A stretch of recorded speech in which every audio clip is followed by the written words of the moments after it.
Alright, is that all in frame? Let's do this impromptu. I don't have a lot of time, but welcome back everybody. Welcome to the Forge. I'm DML and I've got something really exciting to share with you today. We're going to do an unboxing and initial impressions of something that I've been working on with Shade Indonesia. It's a collaboration, my design, his manufacture. If there's sufficient interest, I'll get these manufactured for SunDog Forge, or I'll manufacture them myself for SunDog Forge. So, quick unboxing. We'll see what we got here. I don't want to cut through anything too precious, but that was all just cardboard, which is perfect. All right. So, now this is the latest iteration of the Firefly series that I did. There was a small 4-inch belt knife, a 6-inch survival knife, and now, as you know, I love big blades. So now we've got the 12-inch Bowie knife, because I like my big choppers. I like big choppers that are versatile and can do multiple things. Alright, so, well wrapped, packaging's great. That sheath looks pretty neat. Oh, there you go. Might need a little bit of conditioning, but otherwise that's actually quite nice leather. Beautiful green liners on that handle. Very nicely rounded handle, which I'm very impressed with. What's that there? Get a bit of fluff off there. So there you have it. Nice thick welt. Beautiful leather. Decent sized belt loop too. I'd be able to put that through a utility webbing belt. Not ambidextrous. It's right-handed carry at this stage. So, I mean, I can carry and just sort of do like a fancy sort of behind the back drawer so that I can still use this left-handed, but I'll probably get another sheath made anyway with multiple carry options. But still, very beautiful sheath. Without further ado, we will get into the blade. Now, see, this is something, I will mention this real quick. These sort of snaps, these snaps like this, they go like this. Now, if you're going to do these, your best bet, two different options. One is have elastic or something in them that will hold them right open when you unsnap them. The other is allow it to pivot and have a catch here so that that can lock down inside the catch and hold that out of the way, because otherwise you're going to slice it with your blade. Oh my god, look at that. Look at that. That, hopefully that's fitting in the camera, but that is not only beautiful, it is really comfortable and really well balanced.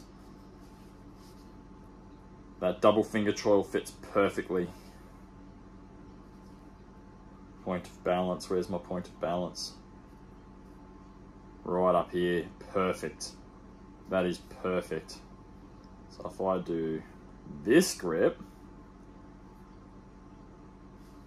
oh, nice, this grip, perfect. 80 CRV2, 12-inch blade.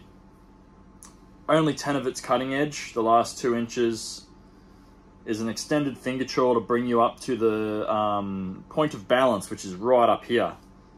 So this is going to be an insane chopper. Look at that distal taper.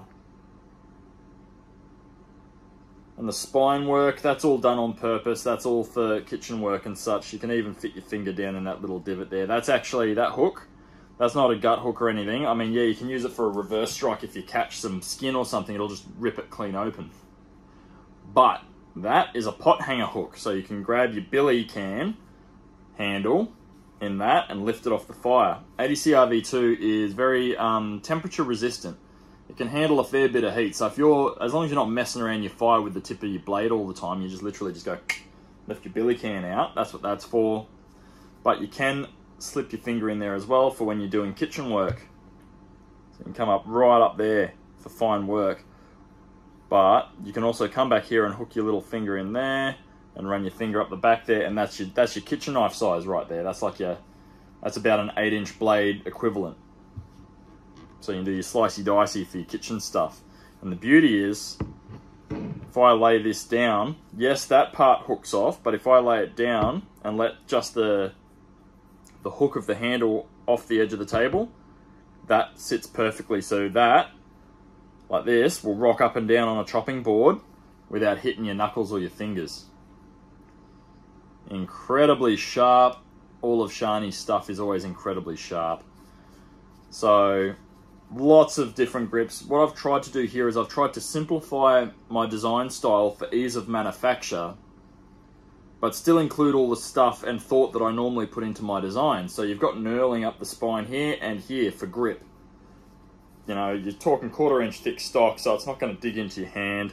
There's no sharp parts along the spine that are going to cause hot spots, except up here, but you're not gripping that. Here it's pretty flat. It actually goes in rather than out. So when you grab it, you can grab that quite hard and it's not going to bite into your hand. And you can do your carving and stuff with your point of balance being right here, very controllable and easy. The scales at the top are quite thin. You can run your thumb and do a thumb grip for your fighting style stuff. But then if you come back here, here's the interesting part. You come right back here in the bottom grip, like a pistol grip, gives you your forward cant for your heavy chopping. And your point of balance being right out here, almost halfway up the blade from where your hand's sitting, means this is gonna chop really well. But it's long enough, being 12-inch blade, that it can also do light machete work, so cutting grasses and stuff for shelters and that.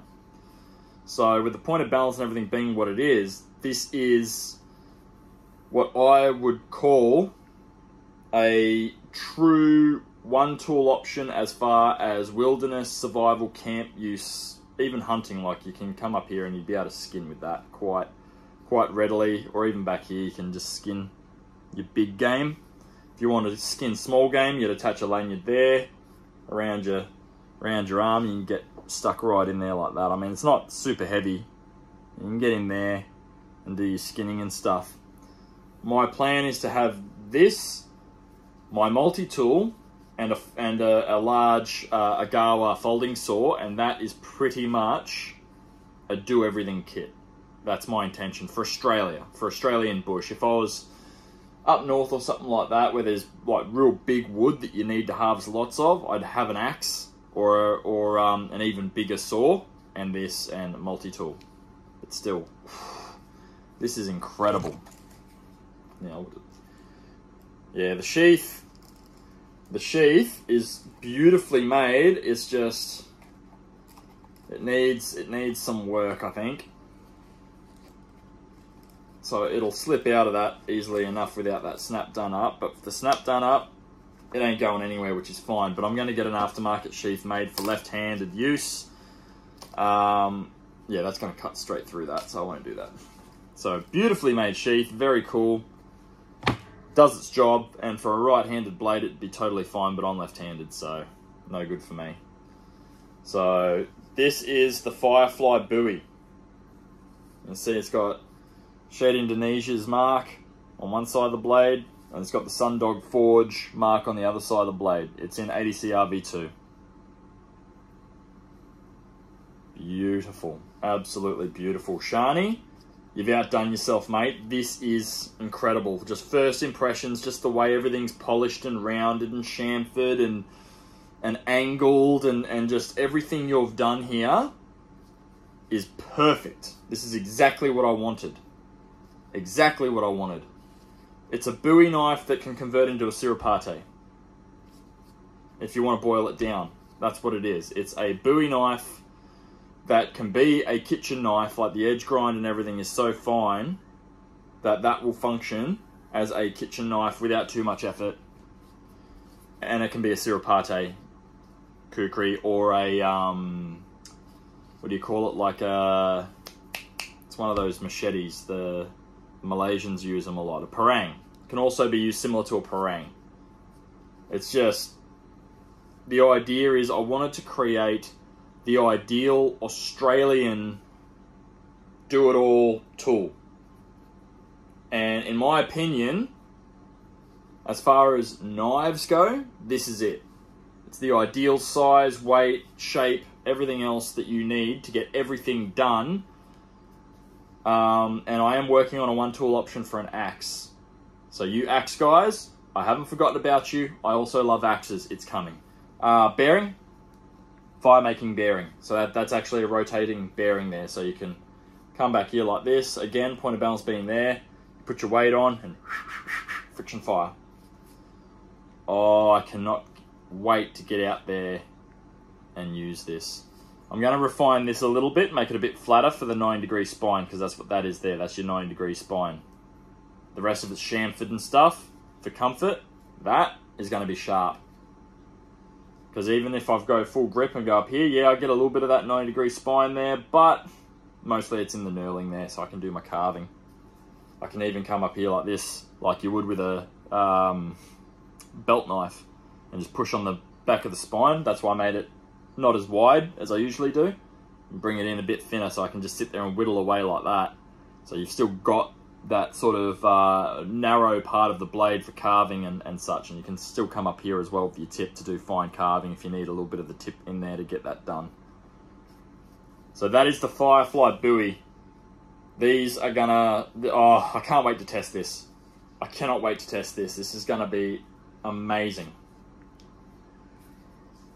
Alright, that's enough gushing for now, everybody. Thank you for your continued interest in SunDog Forge, and I'll be back with you with another video once I've gone out and taken some footage of me chopping and testing this.